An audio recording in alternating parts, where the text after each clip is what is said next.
Hello everybody, this is the story of class 10, the story about flying.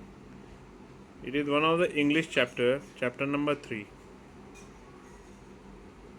Before you read, there are some of the points have been given. Since earliest time, humans have dreamt of conquering the skies. Here are two of the stories about flying. A young seagull is afraid to fly. How does he conquer his fear? A pilot is lost in storm clouds. Does he arrive safe? Who helps him? So there is one of the story about seagull and one story is about pilot.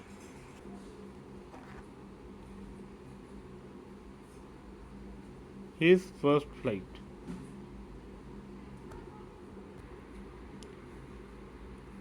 The young seagull was alone on his ledge.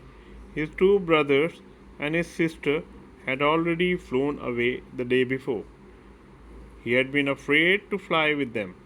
Somehow, when he had taken a little run forward to the brink of the ledge and attempted to flap his wings, he became afraid. The great expanse of sea stretched down beneath, and it was such a long way down, miles down. He felt certain that his wings would never support him, so he bent his head and ran away back to the little hole under the ledge where he slept at night. इसमें जो समुद्री पक्षी है अपनी चट्टान के उभरे हुए भाग पर अकेला बैठा था। उसके दो भाई और बहन एक दिन पहले ही उड़ान भर कर दूर जा चुके थे। वह अपने साथ उड़ने वह उनके साथ उड़ने से डरता था। किसी प्रकार जब चट्टान के उभरे हुए भाग के किनारे की ओर थोड़ा सा दौड़कर गया तथा अपने पंखों से उड़ने की कोशिश की तो वह डर गया। नीचे सागर का महान विस्तार फैला हुआ था और यह बहुत लंबा, मीलों लंबा मार्ग था। उसे ये यकीन हो गया था कि उसके पंख इतनी लंबी उड़ान में उसका साथ नहीं दे पाएंगे। अतः उसने अपना सिर झुकाया और दौड़कर शिला फलक के नीचे छोटे बिल में लौट गया, जिस जगह वह रात्रि में सोया था। Even when each of his brothers and his little sister, whose wings were far shorter than his own, ran to the brink, flapped their wings, and flew away, he failed to muster up courage to take that plunge which appeared to him so desperate. His father and mother had come around, calling to him shrilly, upbraiding him, threatening to let him starve on his ledge unless he flew away, but for the life of him he could not move. उस समय भी वह छलांग लगाने की हिम्मत नहीं जुटा पाया जब उसके दोनों भाई और बहन पंखों को फड़फड़ा कर दूर गए थे, जिनके पंख उसके पंख के मुकाबले में काफ़ी छोटे थे। जो काम उसे बहुत निराशाजनक दिखाई दे रहा था। उसके माता पिता सैर करके लौट आए थे। वे चीख चीख कर पुकार रहे थे, उसे डांट रहे थे और धमका रहे थे कि वे उस शिलाफलक से भूखा मरने के लिए छोड़ देंगे अगर वह उड़कर नहीं गया तो। परंतु अपनी ज़िंदगी के लिए वहाँ से हिल भी नहीं सका, अर्थात उसे डर था कि वह उड़ नहीं सकेगा और समुद्र में गिर जाएगा। माने बार बार वो फ्लैप तो कर रहा था, विंग्स फ्ली अवे भी कर रहा था, लेकिन उसके अंदर मस्टर अप करेज नहीं आ पा रहा था कि हाँ वो जाए। माँ बाप तो उसकी कोशिश कर रहे थे, बुला रहे थे बार बार, लेकिन वह नहीं आ पा रहा था। वह बार बार उसे डरा रहे थे कि भाई तुझे भूखा रखेंगे, लेकिन वह फिर भी अपना करेज मस्टर अप नहीं कर पा रहा था। That was 24 hours ago. Since then, nobody had come near him. The day before, all day long, he had watched his parents flying about with his brothers and sisters, perfecting them in the art of flight, teaching them how to swim the waves and how to dive for fish. He had in fact seen his older brother catch his first herring and devour it standing on a rock, while in fact seen his parents circled around raising a proud cattle, and all the morning the whole family had his parents circled walked about on the big plateau midway down the opposite cliff, taunting him with the covered eyes. वह 24 घंटे पहले की बात है, जब से वह उसके नज़दीक कोई भी नहीं आया था। एक दिन पहले वह सारे दिन अपने माता पिता के साथ, भाइयों के साथ संग यहाँ वहाँ उड़ते देख रहा था। उसके आसपास वो उड़ रहे थे, जो उसे उड़ने की कला में पारंगत कर रहे थे। उसे सिखा रहे थे कि ऐसे तरंगों को स्पर्श करते हुए उड़ते हैं और मछली पकड़ने के लिए किस प्रकार गोता लगाया जाता है।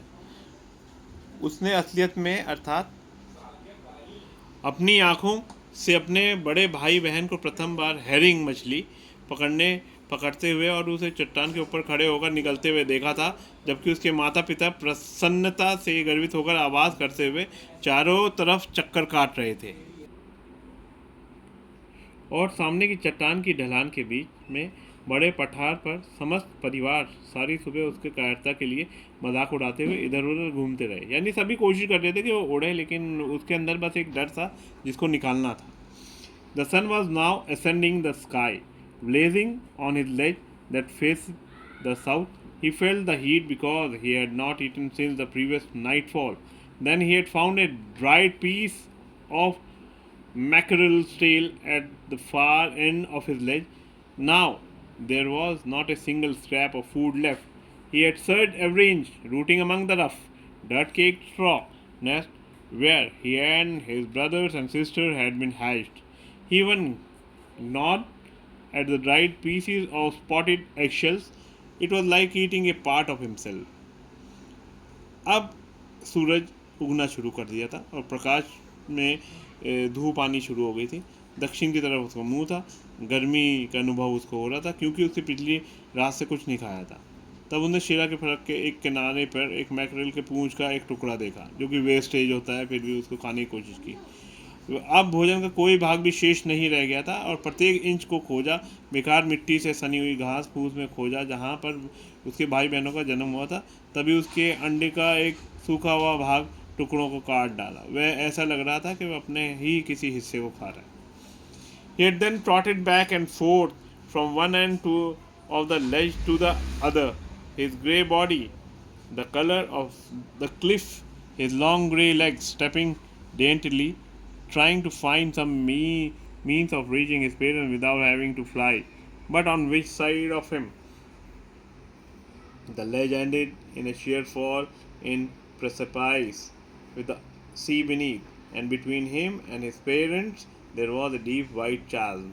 Surely he could reach them without flying if he could only move northward along the cliff face. But then, on what could he walk? There was no ledge, and he was not a fly, and above him he could see nothing. The precipice was sheer, and the top of it was perhaps farther away than the sea beneath him. तब उसने शिलाफलक के एक सिरे से दूसरे सिरे तक घूमना शुरू किया। उसके भूरे रंग का शरीर चट्टान के रंग के समान दिखाई दे रहा था। उसकी लंबी भूरी रंग की टांगें कोमलता से कदम बढ़ा रही थी और बगैर उड़ान भरे माता पिता के पास पहुंचने का रास्ता खोज रही थी। परंतु उसके दोनों तरफ शिलाफलक के सिरों में एक तीखी ढाल थी और उसके नीचे समुद्र था। उसके बीच माता पिता के मध्य एक गहरी चौड़ी खाई थी। उसने कोई शक नहीं था कि वह उत्तर दिशा की चट्टान के साथ साथ जाता, बगैर उड़ान भरे पहुंच सकता था।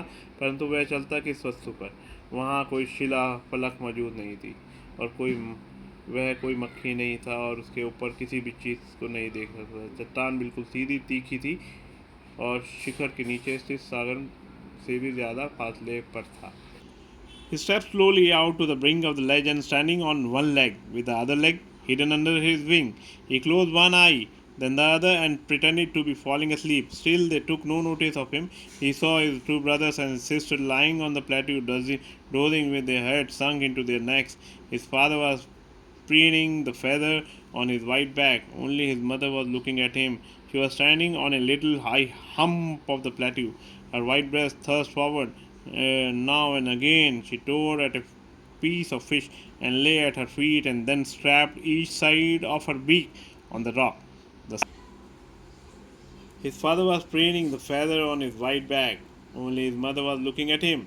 She was standing on a little high hump on the plateau, her white breast thrust forward. Now and again she tore at a piece of fish that lay at her feet and then strapped each side of her beak on the rock.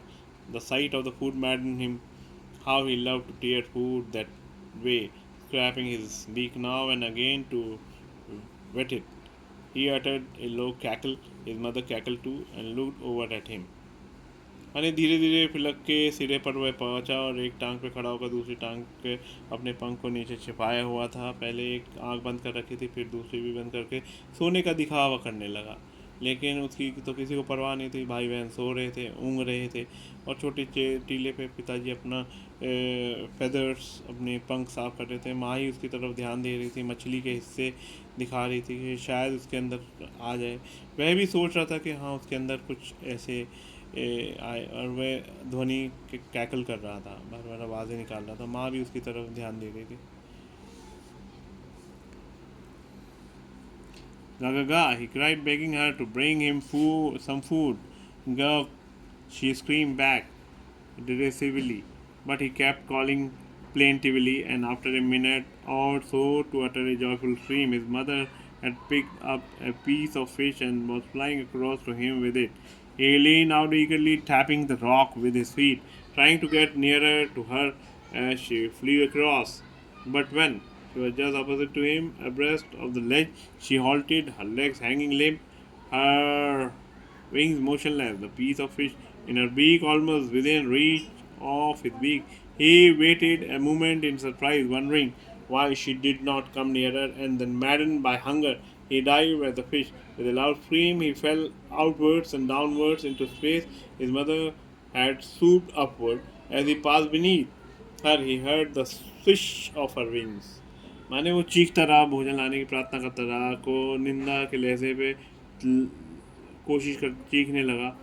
लेकिन वो चीखता रहा, लेकिन उसका जो माँ थी मछली का टुकड़ा उठाकर उसके पास आई, लेकिन बाकायदा उसके पास नहीं आ रही थी, उसके आस पास ही घूम रही थी लेकिन आ नहीं थी। वह कोशिश बार बार लेने की कोशिश कर रहा था, लेकिन वह नहीं ले पा रहा था। माँ उसके आस पास ही उड़कर उसके पास ही आ रही थी, लेकिन उसके पास बिल्कुल भी नहीं पहुँच रही थी, और वह कोशिश कर रहा था कि वो जितना भी स्पेस है उसके अंदर ही आ पाए। Then a monstrous terror seized him and his heart stood still. He could hear nothing, but it only lasted a minute. The next moment he felt his wings spread outwards. The wind rushed again his breast feather, then under his stomach and against his wings. He could feel the tips of his wings cutting through the air. He was not falling headlong now. He was soaring gradually downward and outward. He was no longer afraid. He just felt a bit dizzy. Then he flapped his wings once and he soared upwards. He uttered a joyous scream and flapped them again. He soared higher. He raised his breath and banged against the wind. Ga ga ga. Go. His mother swooped past him, her wings making a loud noise. He answered her with another scream. Then his father flew over him, screaming. He saw his brothers and sister flying around him, curveting and banking, the soaring and diving. उस समय बहुत भय से जकड़ गया था, उसका दिल बैठ गया था, वह सुनने में समर्थ हो गया था क्योंकि उसके पेट में कुछ नहीं था। पंखों को आसपास फैलाते हुए अनुभव कर रहा था, वायु उसकी छाती के पंखों पर लग रही थी, लेकिन बार बार ऐसे करने के बाद भी उसे अनुभव नहीं हो रहा था। वो ऐसा बिल्कुल सीधा ऐसा नहीं था कि वो गिर जाता, लेकिन धीरे धीरे लगातार अपने पर फैलाते हुए वह ऊपर की ओर उड़ान भरी। वह प्रसन्नता से चीख उठा, पुनः फड़फड़ाने लगा, ज़्यादा ऊंचा उड़ने लगा। उसकी छाती ऊंची और हवा के विरुद्ध डर गई। गगा पंखों की तेज आवाज़ से उसकी माँ तीव्रता से उसके आसपास आई, समीप आई, पास आई, और एक दूसरी चीख मारकर माँ ने जवाब दिया। फिर उसके पिता चीखता हुआ ऊपर से उड़ा और उसके भाई बहन भी उछल कूद करके उसके आसपास आए। पंखों को हिलाए बगैर उड़ान भरते और डुबकी लगाते हुए उसके चारों तरफ उड़ान भरते देखा। Then he completely forgot that he had not always been able to fly and commanded himself to dive and soar and curve it surely. He was near the sea now, flying straight over it, facing straight out over the ocean. He saw a vast green sea beneath him with little ridges moving over it, and he turned his beak sideways and cawed amusedly.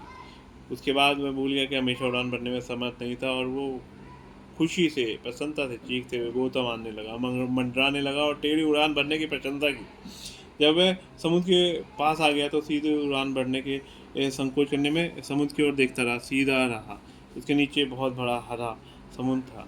नीचे देखा छोटी छोटी तरंगे तरंगित कर रही थी और चोंच इधर उधर घुमाता हुआ खुशी से चीखने लगा और प्रसन्नता से काएँ काएँ करना शुरू किया।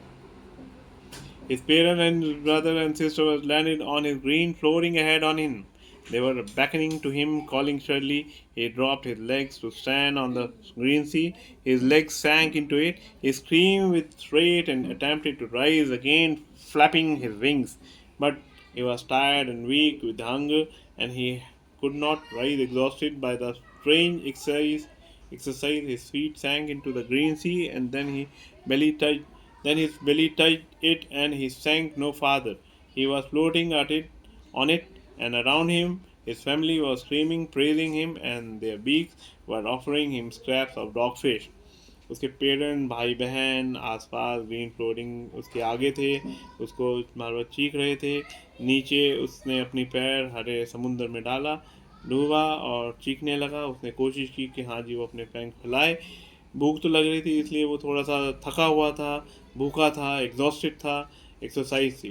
वह उसके पैर समुंदर में जा रहे थे, उसके बेली उसका पेट समुंदर को टच कर रहा था और उसके ऊपर वह तैर रहा था। फैमिली आसपास चिल्ला रही थी, उसकी प्रशंसा कर रही थी और उसको उनकी उनकी चोंचों से उसको खाने के लिए डॉग फिश मिल रही थी। He had made his first flight, उसने अपनी पहली उड़ान पूरी की।